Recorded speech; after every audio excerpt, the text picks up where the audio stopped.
শুভ সকাল বন্ধুরা, কেমন আছে সবাই? আশা করছি সবাই অনেকটাই ভালো আছো, আর আমিও কিন্তু অনেকটাই ভালো আছি। ভালো আছি বলে কিন্তু এত গরম দিয়েছে, কি আর ভালো থাকি বলো? অনেকটা কিন্তু আমাদের ওইদিকে গরম। আর তোমাদের ওইদিকে গরমটা কেমন অবশ্যই কিন্তু কমেন্টে জানাও। তো যাই হোক, আজকের বারটা ছিল শনিবার। এখন ঘড়ি কাটায় বাজে 5টা। যদিও 4টার সময় উঠেছি, বিছনায় ল্যাদ খেতে খেতে আর ভালো লাগতেছিল না। আমি এবার বললাম উঠে কাজ করে, কারণ না হলে আজকে শনিবার অনেকটাই টাইম লাগবে। এদিকে আমি ওঠার সাথে সাথে মামাও উঠে পড়েছে, তাই ওর বাবা ওকে নিয়ে আছে আর কি। আমি এদিকে কাজ বাজ করে নিচ্ছি। আর যত তাড়াতাড়ি কাজ করবো অতই না ভালো বলো। সকাল সকাল একটু তাও অত একটা গরম লাগে না, যত বেলাটা গড়াতে থাকে অতই গরমটা আর কি বেশি লাগতে থাকে। তাই ওর বাবাকে আবার দিয়ে এইদিকে এখন পুজো করে নিব। আমি স্নান করে এখন পুজো করতে বসে গেছি। কারণ বলো তো কেন, এতদিন পুজো দিইনি, আজকে একটু পুজো করতে টাইম লাগবো। যদিও এই নতুন কাপড়গুলো এনেছি, ভালো করে ধুয়ে টুয়ে আবার এখন আসনে পেতে দিচ্ছি। এই কদিন পুজো করিনি, কেমন যেন লাগতেছিল, কি যেন করিনি এটাই মনে হয়। আমি যেহেতু রোজ দিন পুজো দিই, তা একদিন পুজো না দিলে ভালো লাগে না। তাই সমস্ত জিনিস নতুন কিনে আবার পুজো শুরু করে দিলাম। আমার মনে একটা খিটখিটি, মানে যেহেতু পুজোর কাপড়গুলোতে হাত মোছা দেখেছি, ওটা না আমি বলিনি কি করব বলে তার জন্য আমি বলিনি, আমি নতুন করে আবার কিনে নিয়েছি। তো যাই হোক, এদিকে পুজো করতে করতে এদিকে মাম্মাম ঘুমিয়ে পড়েছে। আমার সাথে সাথে কিন্তু আমার মাম্মামেরও কিন্তু অনেকটাই গরম লাগে। মাম্মামেরও কিন্তু ঘামচি উঠে গেছে। মাম্মাম ঘুমাইলে পরে অনেকটাই শান্তশিষ্ট। আর যখন উঠে তাহলে ওর দুষ্টমি যে এত যে করে কি আর বলবো। ও না কান্না করতে করতে এখন না মা ডাকা শিখে গেছে। মা ডাকার পর মনটা না অনেকটাই শান্তি লাগে। যদিও বা অনেক কষ্ট করি দিন শেষে, কিন্তু ও যখন খেলা করতে করতে মা ডাকে, মানে সব কষ্ট ভুলে যাই।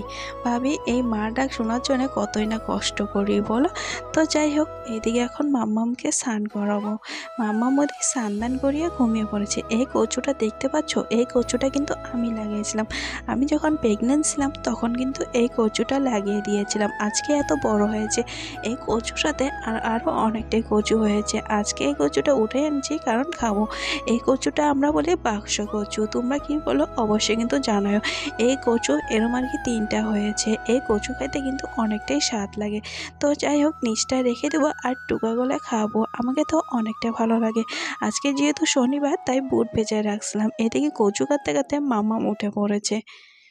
সারাদিন যে আমার কিভাবে যায় একমাত্র আমি জানি। একবার রান্না করতে লাগে, আরেকবার মাম্মামকে সামলাইতে লাগে। এইদিকে রান্না করতে বসে ওইদিকে বারবার করে মাম্মাম ওঠে।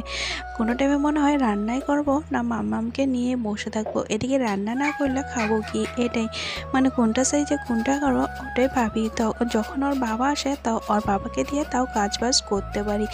এইদিকে না একটা না ভালো জিনিস কি জানো, আমাদের এদিকে না 2টা কত জিনিস আছে না, মানে গাছ থেকে উঠে খাওয়ানো যায়। এইদিকে না একটা কাঁকরোলের গাছ হয়েছে।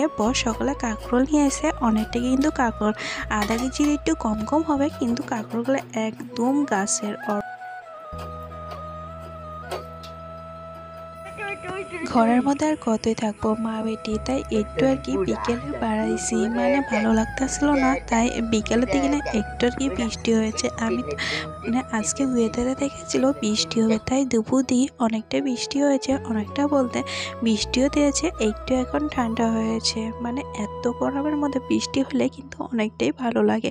তো এদিকে মাম্মাম আন্টিটা আর কি মাম্মামকে নিয়েছে। মাম্মাম তো পুরোই খুশি। মাম্মাম না বাইরে বাইরে একদম চুপচাপ হয়ে যায়।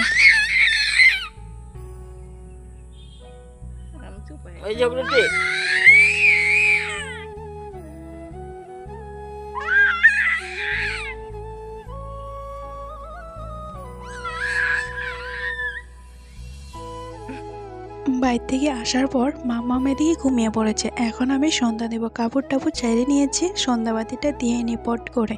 আবার একটু পরে নাহলে মাম্মাম উঠে যাবে, কারণ আমি তো প্রত্যেক দিন মাম্মামকে নিয়ে সন্ধ্যাবাতি দিই। মাম্মামের একটা অভ্যস্ত হয়েছে। একদিন যখন না সন্ধ্যার টাইম হয়, মাম্মাম না এদিকে দেখে থাকে। যদিও বা ওকে বিছনায় রাখি, ও না কোলে আসার জন্য অনেকটাই কান্নাকাটি করে, তাই ওকে বারবার করে দেখছি, মানে ও যদি উঠে যায়। তাই আসন আর চুগারটা একদম আস্তে আস্তে করে দিচ্ছি।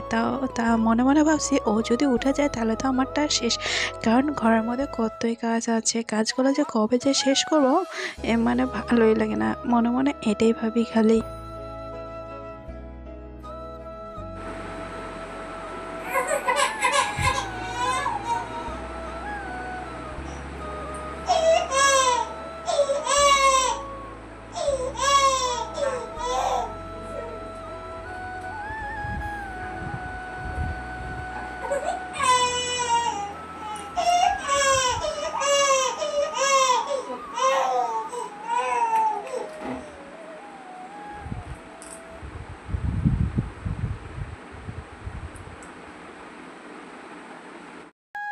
সন্ধ্যাবাতির টাইম হলে ঠিক মাম্মাম উঠে যায়। এই যে বললামই আগে যে মাম্মাম না প্রত্যেক দিন আমি যখন সন্ধ্যাবাতি দিই মাম্মাম যতই ঘুমিয়ে থাক, ও হয়তো জানে যে সন্ধ্যার সময় ঘুমানো যায় না, তাও ও আর কি উঠে পড়ে আমার সাথে সাথে সন্ধ্যাবাতি দেয়।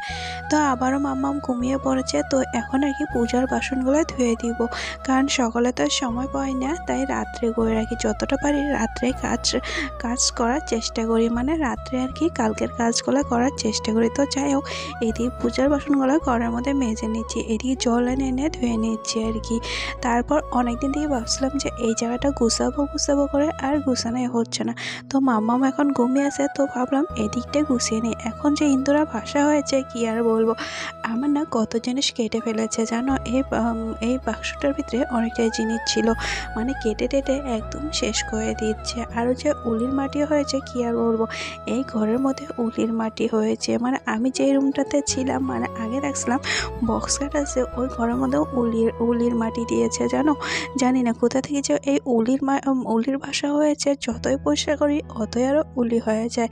এই ফিল্টারটার ওইদিকে দেখলাম যে উলিরে অনেক মাটি উঠাইছে, তো এখন পরিষ্কার করব, মানে দিনে তো টাইম পাই না, তাই রাত্রে করে নিচ্ছি। দিনে টাইম পাই না বলতে মাম্মামকে নিয়ে থাকতে লাগে, কখন কী করবো বলো। তাই মাম্মাম এখন ঘুমিয়ে আছে, এখন এগুলো পরিষ্কার করে নিচ্ছি। ফিল্টারটা এদিকে সরায়, তাই ওই দিকটা পরিষ্কার করে নিলাম, মানে পরিষ্কার যতই রাখবো অতই না ভালো জানো। এদিকে না লেত্রা, মানে সাপের অনেকটাই ভয় আছে। আমি তো বলেছিলাম যে আমার ঘরে সাপ ঢুকেছিল, এখন যেহেতু মাম্মাম আছে তাই আমাকে না অনেকটাই ভয় লাগে, মানে অনেকটা লেত্রা করে রাখতে, তার জন্য আমি সবসময় পরিষ্কার করে রাখার চেষ্টা করি, মানে কোনো জায়গায় আর লেত্রা ফেত্রা রাখি না, সবসময় পরিষ্কার রাখি। তো এই ঘরটাও এখন গুছাই নিব। এই ঘরটার মধ্যে না, মানে এই চাদরটার মধ্যে না গুঁড়ো পিঁপড়া হয়েছে, তাই তুলে একদম পরিষ্কার করে ঝেড়ে দিচ্ছি।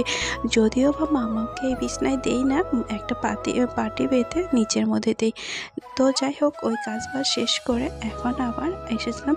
এখন না এতক্ষণ সেলাইয়ের কাজ করলাম জানো তো। এই বালিশের কাপড়টা আমি অন্নপ্রাশনের আগে সেলাতে এসেছিলাম, মাঝখানে মেশিনটা নষ্ট হয় আর করতে পারিনি। তো আজকে দেখলাম হঠাৎ করে মেশিনটা নিয়ে বসেছি, কিন্তু মেশিনটা ঠিক হয়েছে আমি জানতে পারিনি, তো নিজে হাতে করেছি।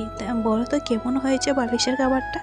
আমি যতটুকু করার চেষ্টা করি না নিজে হাতে বানানোর, মানে মাম্মামকে কুল বালিশের ওয়ার বালিশের কাপড়, যদিও বা আমি অল্প ভুলভাল হয়, কিন্তু মায়ের হাতের এগুলো বানানো মাম্মাম যখন বড় হবে তখন কতই না ভালো হবে। আর যদিও বা এটা আমার কাপড়, আর মামা গন্ধ করে জানো। মাম্মাম তো ওইদিকে ঘুমিয়ে আছে, তাই মাম্মামকে বেটিক দিয়ে দিলাম এই বালিশের মধ্যে। যদিও বা আমি রাত্রে রান্নাবাড়ি করি না, সব কিছুই দিনে রান্না করে রাখি। তো দুপুরে রান্না করেছিলাম কাঁকরোল আলু ভাজি, এদিকে কচু আর ডাল, আর রাত্রে পাঁপড় পোড়া দিয়েছি। দিনে তো পাঁপড় পোড়া খাইনি, তাই রাত্রে পাঁপড় পোড়া দিয়েছি। এই পাঁপড়টা পুরাই খায়, ভাবছিলাম ভাজলেও তো স্বাদ লাগে না, বর বললো পুরাই দিয়ে দাও। তো এত কোমর ব্যথা উঠেছে আর থাকতেই পারি না, তো কোমরের বেল পরে এখন বাসনগুলো মেজে নিচ্ছি। রাত্রে কাম করে রাখলে সকালে কিন্তু অনেকটাই রেহাই পাওয়া যায়, যেহেতু সকালে মাম্মাম অনেকটাই কান্নাকাটি করে, তাই রাত্রে সব কিছু করে নিচ্ছি বেল পরে। বর ওইদিকে মাম্মামকে নিয়ে আছে, এদিকে আরও ডাল ছিল, ডালটাও গরম করে রেখে দিলাম, কালকে সকালে খাইতে পারবো, মানে ডাল মাখা করে। ডাল মাখা কিন্তু অনেকটাই ভালো লাগে, কোমর ব্যথা একটা ওষুধ খেয়ে নিলাম। জানো তো এখন না আমার না টেনশন ছাড়াই মাম্মামকে বিছনায় রাখতে পারি, কারণ বলতো কেন, মাম্মাম এখন মানে হিসু আর হাগু একদমই করে না, মানে বিছনার মধ্যে যখন করে তখন ও কান্না করে, তখনই বুঝতে পারি। তাই ওকে না তখনই আর কি বাইরের মধ্যে নিয়ে যেয়ে বসাই দিই। আমরা মা বেটি মশারি দিতে হবে। তো রাত্রির এখন 11টা বাজে, মাত্রই কিন্তু মাম্মাম ঘুম থেকে উঠলো। জানি না রাত্রে যে কখন ঘুমাবো, 11টা বাজে, কোন সন্ধ্যার সময় ঘুমাইছে, এখন উঠলো। তো যাই হোক, আজকের মতন ভিডিওটা এই পর্যন্ত শেষ করছি। ভিডিওটা কেমন